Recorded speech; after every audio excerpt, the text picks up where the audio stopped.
This is Thundercats 4-inch Panthro version 2, or Panthro with metal arms.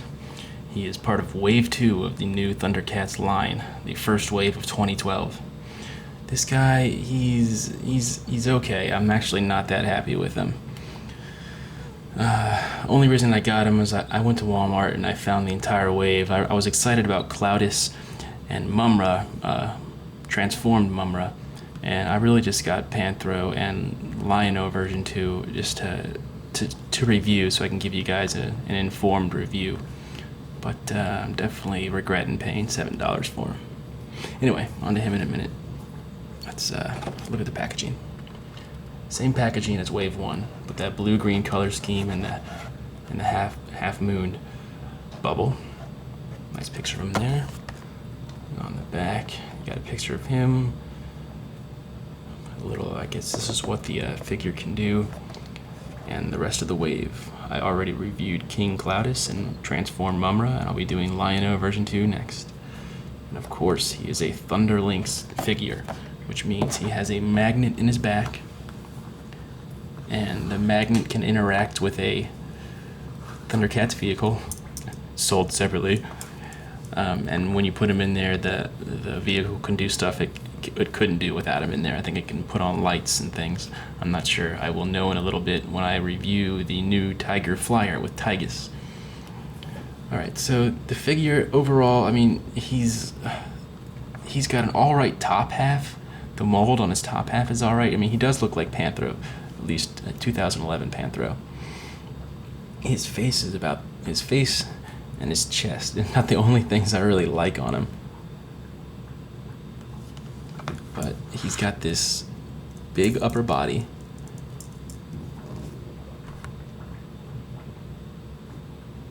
He's got a big upper body and these short, stocky legs. And I know he's kind of a stocky character in the show, but I mean, he's not like that. Sorry, he's really hard to stand up on his own. He's just so top heavy. But he's not that bad. He's made out of a really solid plastic. His torso especially, and then his arms and hands are made out of a little bit softer rubber. I mean, not that soft. It's still hard, but it's just softer than the rest of his body.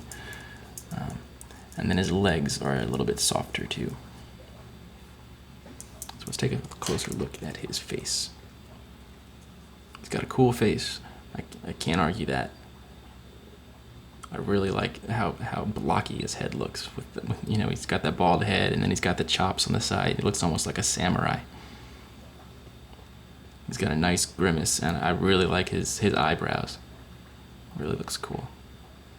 All right, his chest is cool. It's a real cartoony chest. It's real thin at the waist and then real big at the top. And I like his vest. The mold on his vest is really nice. It's simple, but it's really cool. It's eye-catching. And then his arms, that's what's new about him, I believe. At the end of season 2, as you can probably tell, spoiler alert. Sorry, at the end of season 1, he loses his arms. And now I guess this is what happens in the second season. He gets metal arms.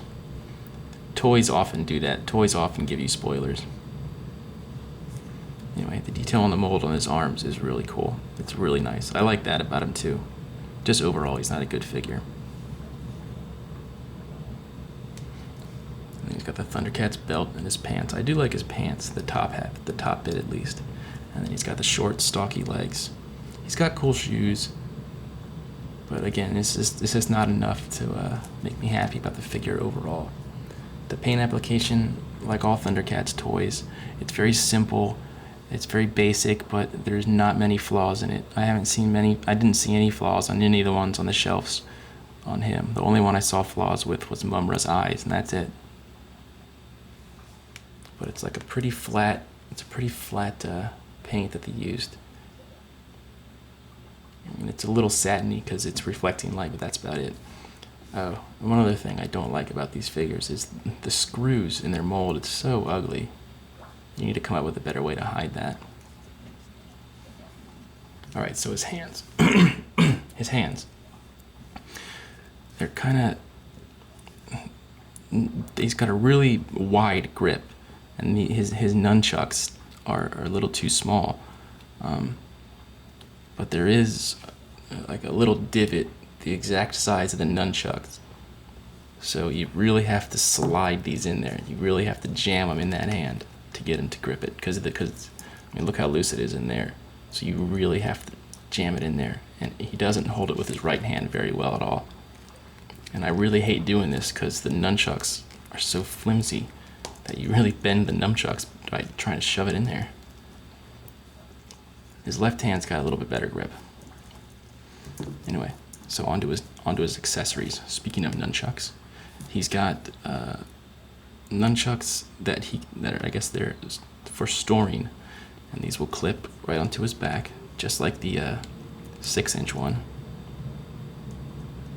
And they're gray, but the nunchucks he can use, they are blue and red. I know people were complaining about that, but now he's got the blue and red ones. They did get really bent in the packaging though, which is lame. Oh, and they don't come with this chain. They just come with that, you know how they do this. They have nunchucks that have a plastic chain in the middle, and he just ends up holding them really silly, because he'll hold them like that, and it just doesn't fall right. So what I did was I took them out. They just slide right out, and they have a hole in the center of them. They're hollow, so you can just put them in there, and they stick in there pretty good. I mean, they're good for a pose or two before they fall out. I'm sure you can just put some glue in there, but like I said, I just opened these an hour ago, so I didn't get to do that. Alright, as far as articulation goes, he is lacking. He does no articulation in the waist. I don't know why they took a step back in that direction with this wave. None of them have waist articulation, which is annoying. Anyway, he's got a swivel head, just turns 360. He's got ball hinge shoulders, so they go 360 in and out. He's got a simple hinge arm and no articulation in the wrist. This guy can't do very dynamic poses. He's got a ball hinge hip, so it can go out, forward. He's got a simple hinge knee and a swivel in the shin. So not a very well articulated figure at all. He can barely do any poses, and coupled with his silly short legs, he just doesn't look. I don't like this guy. Alright, I'm supposed to do a size comparison. He can pretty much only do this pose on his own without a stand. He doesn't come with a stand. That's a Snake Eyes stand. Alright, here he is next to his 8-inch counterpart. You can tell he's a little bit taller. I mean, he's a little bit shorter.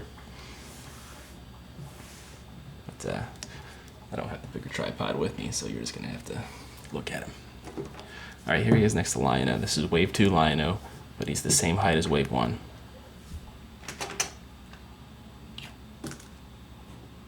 He's about the height of a Joe. Might be a little bit taller because Snake Eyes is on a stand. Alright, so priority level, should you get this guy? I'm going to give you a no. If you have Panthro from Wave 1, unless you're a huge Panthro fan and the arms are enough for you to spend another $7 on another figure, go for it. But other than that, I think you can pass for this guy. I mean, he's not very in demand, and he has, besides Lion-O, he has the most figures in a case. Mumra and Cloudus are the rarest in a case. So, I mean, I know I have regretted spending $7 on him, because basically all you're getting is the metal arms and the blue and red nunchucks. But hey, who knows, you might be a real die-hard Thundercats fan, and the blue and red chucks are enough for you to spend $7 on them. Anyway, I found them at Walmart. You can probably find them there too. They had a few of them. Yeah, I haven't seen these guys online much, so I mean, they're just getting into stores now. Anyway, upcoming reviews, I got Lion-O version 2 and the Tiger Flyer. Hope you found this helpful, and until next time, keep collecting.